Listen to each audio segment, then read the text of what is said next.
John chapter 12. I just want to read something. I'm going to be talking briefly as much as I can on this topic. John chapter 12, verse 20. Let's start from verse 20. In any translation that we have, if I have an NIV, I can take NIV. If I have New King James, I'll take it. Okay, let me take New King James. It said, now there were certain Greeks among those who came up to worship at the feet. Verse 21. He said, then they came to Philip, who was from Bethsaida of Galilee, and asked him, saying, sir, we wish to see Jesus. How many of us are here this morning and you're not here to see the pastor? How many of us want to see Jesus? Can you look at your neighbor and say, sir or ma? Say it loud. Let me hear you. Let me hear it very well. Respect him very well. Say sir. Say ma. You know, sir is just like sir, but please put the expression of respect. Sir. Say ma. I would like to see Jesus. Now go to verse 24, verse 22 rather. Let's go to 22. 22. He said, and Philip came and told Andrew, and in turn Andrew and Philip told Jesus. Verse 23 says, but Jesus answered them saying, the hour has come that the Son of Man should be glorified. Somebody, your hour has come for you to be glorified. Some people are getting to understand the flow, and some people are still warming up to get into it. I think somebody, the hour has come for you to be glorified. The hour has come for your business to be glorified. The hour has come for your ministry to be glorified. The hour has come for your husband to be glorified. The hour has come for your wife to be glorified. The hour has come for your children to be glorified. In the name of Jesus. But what qualifies the hour of glorification? What qualifies the hour of glorification? Verse 24. Verse 24 now gives us an understanding of what qualifies, what brings us into the hour. Because most surely I say unto you, unless a grain of wheat falls into the ground and dies, it remains alone, but if it dies, it produces much grain. Let me read from NIV translation. It said, very truly I tell you, unless a kernel of wheat falls to the ground and dies, it remains only a single seed. But if it dies, it produces many seed. And I'm going to be talking this morning about the value of a seed. The value of a seed. Unless a kernel of wheat falls to the earth and dies, and it remains in the soil to the point of dying. Now, for those of us that did a little bit about agric, you know that it is not the instant you put a seed in the ground that it dies. It's alive for some time. But for the seed to die, it must remain where? In the soil. Let me start by telling you this, that a seed planted is an harvest in the view. A seed in the ground is an harvest in view. If your seed is on the ground, is in the soil, you can be sure that there's an harvest in expectation. One way to have an harvest is to let your seed be in the soil. As long as the seed remains in the soil, then there is an harvest. Bible said that unless it dies, it abides on its own. But if it dies, it produces many more grains. It produces many more seed. It does not come by itself alone. You can't estimate.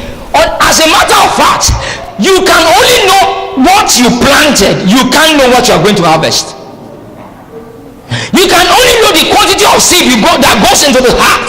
You can never sit down and say, because I'm putting one seed of maize on the heart, this is planting season, everybody is planting, some people are even harvesting, that if you allow a seed to go into the heart, you can never tell that it's going to give you 100. You can never tell it's going to give you 200. If depending on the environment where it is planted, then you can tell that when it comes, how it comes out. And the same way it is with our life. Your life is not given to you just like that. It is meant to be a seed. Your life is meant to be a seed. Your life is meant to be planted, not only for your consumption, but for other people to benefit out of it. Somebody once asked me, said, how many of us will be willing to plant a tree that you will never sit and eat a fruit out of it, but that generations after you will sit under the shade of the tree and they say, wow, somebody planted this, God bless the person that planted this. The journey to posterity starts with a dedication of a seed. Now, what is dedication? Dedication is committing yourself totally onto something.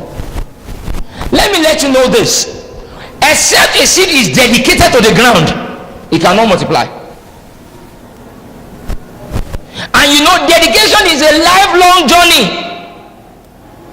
God is asking me to challenge you this morning. Just as you are a seed, have you been dedicated to the ground? Dedication is a lifelong journey. You don't say, I get dedicated last year and now I'm no longer dedicated, and you expect to... See, for a seed to produce, it must remain dedicated in the ground. It must remain in the sound. If it dare leaves the ground, it is no longer sure. No matter how tall the tree is, once it leaves the ground, the harvest is cut off. May you never be cut off. Amen. Your amen is too shallow. I said, may you never be cut off. As long as the seed is on the ground, then you can be sure that there will be consistent harvest. As long as the seed is committed to the heart, as long as the seed keeps living in the ground, then the harvest is sure. The harvest is sure. Let me ask you, are you still as dedicated as you were when you became born again? It's a thing of sorrow when you go to churches and you see those who call themselves elders of the church. Those who call themselves, let me use that word, and I mean it, those who call themselves elders of the church, saying once upon a time when we were still once upon a time, and he's not dead. I think the only time when you're supposed to say once upon a time is not even supposed to come from your mouth. It's supposed to come from the mouth of somebody who lived long enough to see when you are dead, and when you are dead, and say, once upon a time there used to be a pastor that was bubbling, but the pastor has gone to rest in the Lord. If you are alive and they say once upon a time there used to be a brother, if he goes out for morning cry, the whole of the streets will be shaking. That means you're already dead when you're still alive. Many of you here, when you were still single, when you pray in your house, 3 houses to your house, they will know that somebody is praying. Now you are married, and it's now once upon a time. Once upon a time, she used to be a prayer warrior. And she's still alive. And she's not dead. And she's expecting an harvest. Once upon a time, she used to be in the choir. She used to be very fervent for the Lord. That sister, when she was still, they even put it this way in Yoruba land. They say, "Nígbà tó ṣì ń dorúkọ ẹ̀." Hey, orúkọ burúkú wo ló wá ń jẹ́ nísìnyí? They have not just named it. Another name is behind the name, late. Because it's also the only time you are permitted for such language to be used in your life is when you are dead, when you are dead, when you have died, and people are trying to remember you and say, once upon a time. May your story not be like that in the name of Jesus. I'm challenging you this morning. The day a seed is removed from the ground, that day the harvest is cut off. One thing I realized that we are lacking again in the house of God this day is that the spirit of dedication is living. The spirit of commitment and dedication is giving our youth. We like coming to church, we like God, we are asking God for things, but we don't want to commit unto Him. We don't want to dedicate anything unto Him. We want to eat our cake and have it back. Let me announce to you, maybe you need to hear this. God is not a magician. Turn to your neighbor. Look at his face very well. Maybe he's looking for a magician God. Look at him and say, God is not a magician. Please help me look at that person and say, God is not a magician. God said in the Bible said, do not be deceived. Whatsoever a man sow, so shall you reap. If you sow your life, you will reap eternal life. You sow your heart, you will reap abundant joy.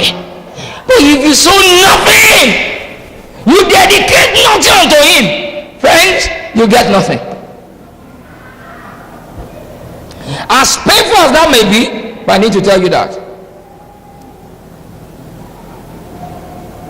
the time when your heart becomes, once your heart and your life becomes a generational seed, immediately once your heart and your life becomes a generational seed, then you can be very sure that your generation next will be preserved. Once your life becomes a seed, the generation next after you will be preserved. How many corn, how many trees did God create? What has kept us having fruits in the market? Because there had always been seed. Once you have the seed, you plant it again, you get the kind of tree that died. I don't know whether you get what I'm saying. Once you have a seed, you plant it, you get the kind of posterity. The secret of posterity, the secret of continuity is in the seed. When your life becomes a seed, the generation after you is preserved. Have you got to the point that it's not just your material thing that is a seed? Have you yourself become a seed? Many of us are still on the level of sowing seed, whereas we ourselves are not seed. Until you become a seed, you can't maximize your potential.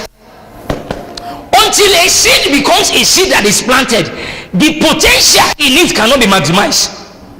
Let me say it again. Until a seed becomes a seed planted, its full potential cannot be attained. You cannot. Miles Monroe wrote a book several years ago, about 30 years ago. He said, maximizing your potential. If you want to maximize your potential, you must become a seed. Your life must become a seed. Everything about you must become a seed. If your heart does not become a seed, then your pocket cannot become a seed. Hi, I am Segun Awolumate, the pastor of CAC Rejoice Arena. I would like to invite you to our celebration service coming up this Sunday. It promises to be a time of encounter. Rejoice Arena is a place where God is building joyful and flourishing people through worship and the word. We are located at opposite the community primary school along Appa Road in Ado-Ekiti. Join us this Sunday, 7:30 a.m. and I believe that your story will change. This Sunday, 7:30 a.m. I pray for you, you shall flourish. Thank you.